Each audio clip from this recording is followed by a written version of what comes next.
Member for Renfrew, Nipissing, Pembroke. Madam Speaker, in June I asked the Prime Minister if he understood the connection between the cost of energy and the price of food.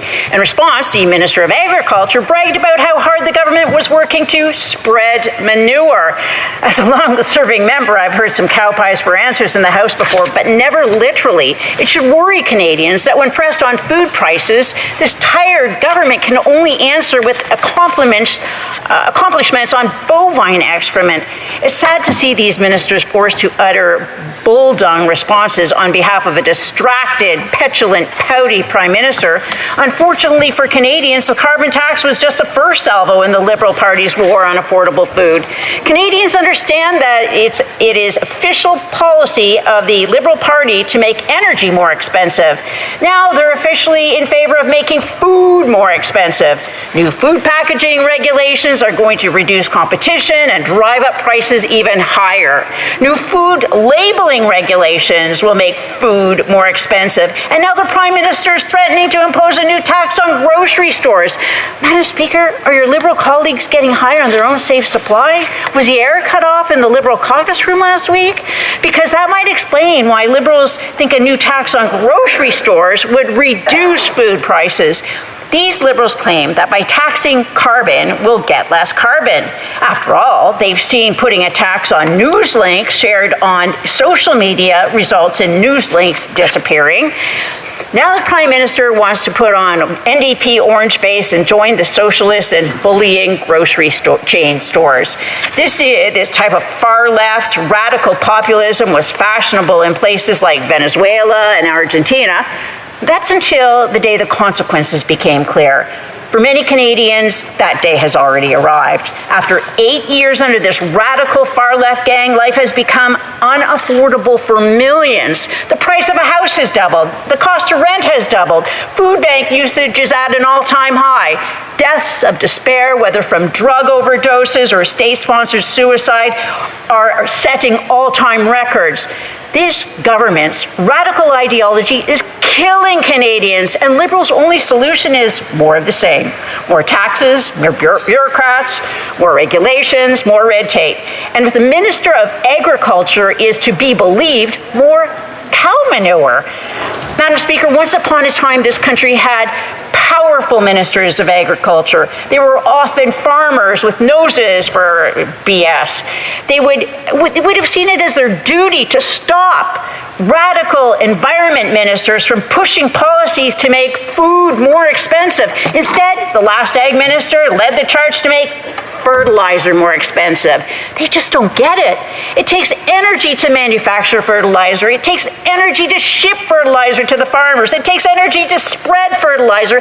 It takes energy to harvest crops. It takes energy to ship crops to processors. It takes energy to process crops into food. It takes energy to ship the food to stores. The official policy of the Liberal Party is to increase the cost of energy. Now they have an official policy to make food packaging more expensive, yet these Liberals deny their own policies are working exactly as intended. When will they come clean with Canadians about their policy to make life unaffordable? The Honourable Parliamentary Secretary to the Minister of Families, Children and Social Development. Thank you, Madam Speaker, and I thank the member from Renfrew, Nipissing, Pembroke for this opportunity to talk about our government's commitment to strong, profitable and sustainable farm businesses across this great country. Je tiens à rappeler aux membres I would remind the members opposite that much of the emissions from the agriculture sector are not subject to pollution pricing. We also provide exemptions for gasoline and diesel fuel used by farmers for agricultural activities. There's also a partial rebate for commercial greenhouse operations. We will be returning a portion of the proceeds from the price on pollution directly to farmers in backstop jurisdictions through a refundable tax credit. Cela pourra s'appliquer à des agriculteurs. This would apply to farmers in Alberta, Saskatchewan, Manitoba, Ontario, New Brunswick, Nova Scotia, Prince Edward Island, and Newfoundland and Labrador. Madam Speaker, we are standing by our farmers who are on the front lines of climate change. For a few years now, we've seen to what extent recent climate disasters have taken a heavy toll on Canadian farmers. Drought and wildfires in Western Canada and the flooding in Atlantic Canada this past year. À Sherbrooke, Marco Corbin de la Auld des... In Sherbrooke, Marco Corbin has mentioned the incredible work he had to do when there was a late frost last spring. He had to try do everything he could to save his crop.